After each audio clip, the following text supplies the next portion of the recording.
பயிலுவோம் இயந்திர இயல் பழகு தமிழில்! அண்ணா பல்கலைப் பாடங்கள் பழகு தமிழில்! வழங்குவது தமிழ்மெக் Thalamuthu.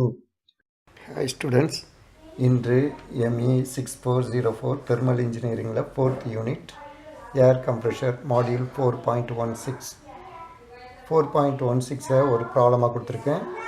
Solve the given problem. A single acting air compressor takes an atmospheric air pressure 101.325 kilopascal and 27 degrees Celsius and delivers it at 1.4 megapascal. The compressor runs at 300 rpm and has cylinder diameter of 160 mm and stroke of 200 mm. Clearance volume 4% of stroke volume if the pressure and temperature of air at the end of the suction stroke are 100 kilopascal and 47 degrees Celsius. And law of compression and expansion is V to the power of P V to the power of 1.2 is equal to C. Determine 1. The mass of the air delivered per minute. 2. Volumetric efficiency. 3. Driving power required if eta mech efficiency of mechanical is 0.785. இது clearance volume கொடுத்துருக்கு. அதனால் it's considering the clearance volume. இப்போ முதல்ல நம்ம இந்த இதை போட்டுக்கிட்டோம்னா ஈஸியாக இருக்கும். இது ப்ரெஷர் வர்சஸ் வால்யூம். இதில் ஃபஸ்ட்டு இது என்னது கம்ப்ரெஷன் ஸ்ட்ரோக். இந்த compression stroke PV to the power of 1.2ன்னு கொடுத்துட்டாங்க. இங்கே இந்த இதுக்கு 1.2 கொடுத்துருக்குறாங்க. அதே மாதிரி எக்ஸ்பான்ஷனுக்கும் கொடுத்துருக்குறாங்க. இது டெலிவரி ப்ரெஷர் நமக்கு கொடுத்துருக்குறாங்க. என்ன இது 1.4 மெகா பாஸ்கல் கொடுத்துருக்குறாங்க. அதனுடைய ஆர்பிஎம் கொடுத்துட்டாங்க. அதனுடைய போர் டயாமீட்டர் கொடுத்துட்டாங்க. ஸ்ட்ரோக் லென்த் கொடுத்துட்டாங்க. அதனுடைய கம்ப்ரெஷன் கிளியரன்ஸ் வால்யூம் எவ்வளவு, அதனுடைய ஸ்ட்ரோக் வால்யூமில் என்ன பர்சன்ட்னு கொடுத்துட்டாங்க. என் இந்த PV to the power of என்கிறதுல அது கொடுத்துட்டாங்க. மெக்கானிக்கல் எஃபிஷியன்சி கொடுத்துருக்குறாங்க. இந்த ப்ரெஷர் இதில் தான் நீ கொஞ்சம் நல்ல கவனமாக பார்த்துக்கிடணும். இது அட்மாஸ்பரிக் ப்ரெஷர் ஒன்று கொடுத்துருக்குறாங்க. இங்கே டெலிவரி ப்ரெஷர் ஒன்று கொடுத்துருக்குறாங்க. இங்கே ஒரு ப்ரெஷர் கொடுத்துருக்குறாங்க. If the pressure and temperature at the end of the suction ஸ்ட்ரோக்னு. இதில் இருக்கிற ப்ரெஷர் டெம்பரேச்சருக்குமே அட்மாஸ்பரிக் ப்ரெஷர் டெம்பரேச்சருக்கு கொஞ்சம் வித்தியாசம் இருக்குது. அதனால் இந்த 3 இது எங்கெங்கே வருதுங்கிறது உனக்கு தெரிஞ்சிருக்கணும். இது எதுன்னு அட்மாஸ்பரிக் ப்ரெஷருங்கிறத பிஏன்னு போடுவாங்க, இல்லைன்னா பிஓன்னு நம்ம போட்டுக்கிறோம், டிஓ போட்டுக்கிறோம். இது அட்மாஸ்பரிக் ஃப்ரீ ஏர். P1ங்கிறது at the end of the suction stroke. Suction stroke முடிஞ்ச பிறகு இங்கே இருக்கிறது 1. இதிலேருந்து தான் நமக்கு கம்ப்ரெஷன் ஆரம்பிக்கிறோம். அதனால் அதுக்கானது இது ஒரு ஃபார்முலாவில் யூஸ் ஆகுது, இது ஒரு ஃபார்முலாவில் யூஸ் ஆகுது. அதனால் இந்த 2 இதையும் நீ கன்ஃபியூஸ் பண்ணிக்கிடக்கூடாது, தனியாக இருக்குது. இது P2 பற்றி கவலை இல்லை. இது நம்ம டெலிவரி பண்ணும்போது இந்த ப்ரெஷரில் தான் போய் சிலிண்டரில் டேங்க்கில் போய் சேரப்போகுது. ஆக மொத்தம் இந்த கிவன் டேட்டாலாம் நீங்கள் கரெக்டாக எழுதினீங்கன்னா தான் இந்த ப்ராப்ளத்தை சரியாக போட முடியும். இப்போ நம்ம 2 ஃபைண்ட் பார்ப்போம். அதோட ஃபார்முலே 2 யூஸ் அதையும் பார்த்துருவோம். பிறகு சொல்யூஷன் போவோம். இதில் 2 ஃபைண்டில் mass of air delivered per minute கேட்டிருக்காங்க. நல்லா கவனிச்சுக்கிட்டோம்னா per minute mkg per minute நம்ம கண்டுபிடிக்கணும். வால்யூமெட்ரிக் எஃபிஷியன்சி கண்டுபிடிக்கணும். Driving power P in kilowatt. பிங்கிறது நம்ம கம்ப்ரெசருடைய ப்ரைம் மூவர், தட் இஸ் மோட்டாரை ரன் பண்ணுறதுக்கு எவ்வளவு வேணுங்கிறத நம்ம சொல்லணும். Formulae to use. இது வால்யூமெட்ரிக் எஃபிஷியன்சிக்கு 1 + C - C × P2 divided by 1 to the power of 1/n. இதில் சிங்கிறது கிளியரன்ஸ் ரேஷியோ. கிளியரன்ஸ் ரேஷியோங்கிறத நல்லா உங்களுக்கு தெரிஞ்சிருக்கணும். ஏன்னா இது இல்லாத ப்ராப்ளமே இருக்காது. அது வித் கிளியரன்ஸ்னு வந்துச்சுன்னா இந்த இது இல்லாமல் இருக்காது, கட்டாயமாக வரும். அதனால் இந்த ரேஷியோவை வால்யூமெட்ரிக் இது clearance volume divided by stroke volume. Stroke வால்யூம்ங்கிறது தான் நம்ம இப்போ கொடுத்துருக்குற ஸ்ட்ரோக் லென்த்து, போரு இதை வச்சு நம்ம கண்டுபிடிக்க போகிறோம். ஓகே, அதனால் ஸ்ட்ரோக் லென்த்து இது ஸ்ட்ரோக் வால்யூம், இது வந்து கிளியரன்ஸ் வால்யூம். இது நமக்கு தெரிஞ்சது தான். P1 V1 = mRT1. இது வந்து கான்ஸ்டன்ட் ப்ரெஷர் இதில் ஒர்க் பண்ணுது. M = இதை வச்சு தான் நம்ம இந்த மாஸ் டெலிவர்ட் இது கண்டுபிடிக்க போகிறோம். பிறகு இது வந்து மாஸ் பர் மினிட்டாக கன்வெர்ட் பண்ணுறதுக்கு எத்தனை ஆர்பிஎத்தில் ரன் ஆகுதுங்கிறத வச்சு நம்ம மினிட்டில் கன்வெர்ட் பண்ண போகிறோம். இது வந்து PO VO mRTOங்கிறது வந்து இதில் தான் நம்ம வந்து அந்த அட்மாஸ்பரிக் ப்ரெஷர், அட்மாஸ்பரிக் டெம்பரேச்சரை எடுத்துக்கிடணும்.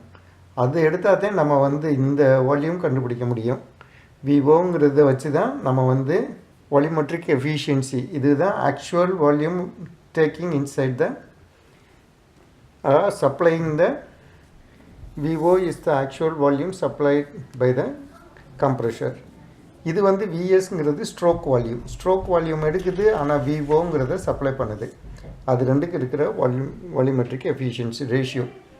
வித் கிளியரன்ஸுக்கு பவர் ரிக்வயர்டு இதுக்கு ஒரு ஃபார்முலாவே இருக்குது. இந்த ஃபார்முலாவை நீங்கள் நினைவு வச்சுருக்கணும், மனப்பாடம் பண்ணி வச்சுருக்கணும். N/N-1 mRT1 P2. இது வந்து வெறும் ப்ரெஷரை மட்டும் வச்சுருக்கு. Temperature, inside temperature at the end of the suction ஸ்ட்ரோக்கில் என்ன டெம்பரேச்சர் இருக்கோ அதை எடுத்துருக்குறோம். P2ங்கிறது டெலிவரி ப்ரெஷர், P1ங்கிறது at the end of the suction stroke. அது இது தெரியும். மெக்கானிக்கல் எஃபிஷியன்சி இது theoretical power by actual power supplied. இந்த ஆக்சுவல் பவர் சப்ளைட் தான் நம்ம இங்கே டிரைவிங் பவராக நமக்கு கண்டுபிடிக்கணும். இதில் மெக்கானிக்கல் ஈட்டா மெக்கு நமக்கு கொடுத்துருக்குறாங்க. அதனால் தியரிட்டிக்கல் பவர் கண்டுபிடிச்சாச்சுன்னா ஆக்சுவல் பவர் சப்ளைட் நம்ம கண்டுபிடிச்சிடலாம். ஓகே, இதுதான் பேசிக். இப்போ வந்து நம்ம சொல்யூஷன் போவோம். நமக்கு வந்து வால்யூமெட்ரிக் எஃபிஷியன்சிக்கு சிங்கிற வேல்யூ வேணும். இதுக்கு வந்து கிளியரன்ஸ் வால்யூம் கொடுத்துட்டாங்க, அது வந்து பர்சன்டேஜில் கொடுத்துருக்காங்க. அதனால் கிளியரன்ஸ் வால்யூம் கண்டுபிடிக்கணும். ஸ்ட்ரோக் வால்யூம் VS கண்டுபிடிச்சிட்டோம்னா நம்ம இந்த ஃபார்முலாவை யூஸ் பண்ணி இது போட்டுடலாம். முதல்ல எஃபிஷியன்சியோ வால்யூமெட்ரிக் எஃபிஷியன்சி ஈஸியாக கண்டுபிடிச்சிடலாம். நமக்கு தெரிஞ்சு கிளியரன்ஸ் 0.44% கொடுத்துருக்காங்க. இதை வந்து என்ன கொடுத்துருக்குறாங்கன்னா 4% ஆஃப் VSன்னு கொடுத்துருக்காங்க. அப்போ 0.44 VS கேன்சல் ஆகிடுது. அப்போ 0.4. இது வந்து கேபிட்டல் C. வால்யூமெட்ரிக் எஃபிஷியன்சி இது போடுவோம். Plus C minus C P2 divided by P1 to the power of 1/n. இப்போ 1 C வந்து 0.04 minus 0.04. P2 வந்து 1400 kilopascal. P1 வந்து 100 kilopascal. 1/1.2 0.6793. இதை எப்படி எழுதலாம்? 67.93%. இப்போ VS கண்டுபிடிப்போம். Stroke volume by D square L divided by 4. D எவ்வளவு? 0.16 square into L வந்து 0.2 divided by 4. 0.00402 இது metre cube. Volumetric efficiency is equal to VS. அப்போ VA therefore VA is equal to volumetric efficiency into VS. That is volumetric efficiency நம்ம கண்டுபிடிச்சிருக்கிறோம் 0.793 into VS 0.00402. அப்போ இது வந்து 0.00273 metre cube. Mass flow rate கண்டுபிடிப்போம். Mass of air delivered per minute நம்ம கண்டுபிடிக்கணும். இந்த இருக்கு முதல்ல நம்ம மாஸ் ஃப்ளோ ரேட் கேஜியில் கண்டுபிடிச்சிருவோம். அப்புறம் இது பார்ப்போம். இதுக்கு we know PV1 equal to P1 V1 MRT1 இது VA. இப்போ M தான் நமக்கு வேணும். M equal to P1 VA divided by RT. P1 1 bar 100 kilo pascal இருக்கு. 0.00 டிவைடட் பை இது வந்து இது கிலோ பாஸ்கலில் இருக்கிறதுனால நம்ம இதையும் 287 கிலோ ஜூல்லையே கொடுத்துருவோம். T வந்து டெம்பரேச்சர் வந்து 320 0.00297 kg. இது வந்து பெர் மினிட் நமக்கு வேணும். பெர் மினிட்னா என்ன பண்ணணும்? நம்ம ஏற்கனவே இதில் போட்டிருந்தோம். பெர் மினிட் வர்றதுக்கு mass into RPM per minute. அதுக்கு வந்து M into N 0.00297 into RPM வந்து 300 0.891 என்ன போடணும்? கேஜி பர் மினிட்னு போடணும். ஓகே, இப்போ நமக்கு வந்து பவர் சப்ளை மட்டும்தான் கண்டுபிடிக்கணும். பவர் சப்ளைக்கு அதாவது தியரிட்டிக்கல் பவர் சப்ளை கண்டுபிடிச்சிடலாம். அதுக்கு ஃபார்முலா இருக்குது. ஆனால் நமக்கு வந்து ஆக்சுவல் பவர் சப்ளை வேணும். அப்போ நமக்கு வந்து மெக்கானிக்கல் எஃபிஷியன்சி இருக்குது. அதிலிருந்து நம்ம ஆக்சுவல் பவர் சப்ளை கண்டுபிடிச்சிடலாம். இப்போ வந்து தியரிட்டிக்கல் பவர் சப்ளை கண்டுபிடிப்போம். P equal to என்ன போட்டிருக்கோம்? N - 1 R T1 இது வந்து P2 divided by P1 to the power of N minus 1 divided by N minus 1. 1.2 divided by 1.2 minus 1 நம்ம இப்போ கண்டுபிடிச்சிருக்கிறோம். பெர் மினிட் 0.891287 0.287 into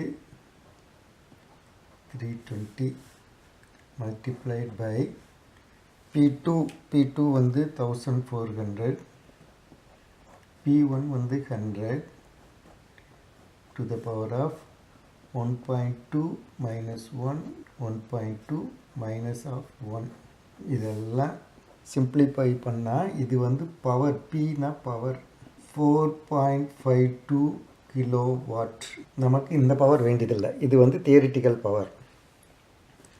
நம்ம வந்து ஈட்டா வந்து மெக்குக்கு வந்து என்ன பார்த்தோம்? Theoretical power divided by actual power. நமக்கு ஆக்சுவல் பவர் தான் வேணும். அப்போ இதை மல்டிப்ளை பண்ணணும். எஃபிஷியன்சி என்ன கொடுத்துருக்குறாங்க? இதை மல்டிப்ளை பண்ணி இதை கிராஸ் மல்டிப்ளை பண்ணணும். இதை கீழே கொண்டு வந்துடணும். அப்போ தியரிட்டிக்கல் பவர் வந்து நமக்கு 4.2 கண்டுபிடிச்சி வச்சுருக்கோம். 4.52. இது வந்து 85% கொடுத்துருக்காங்க. அப்போ 0.85.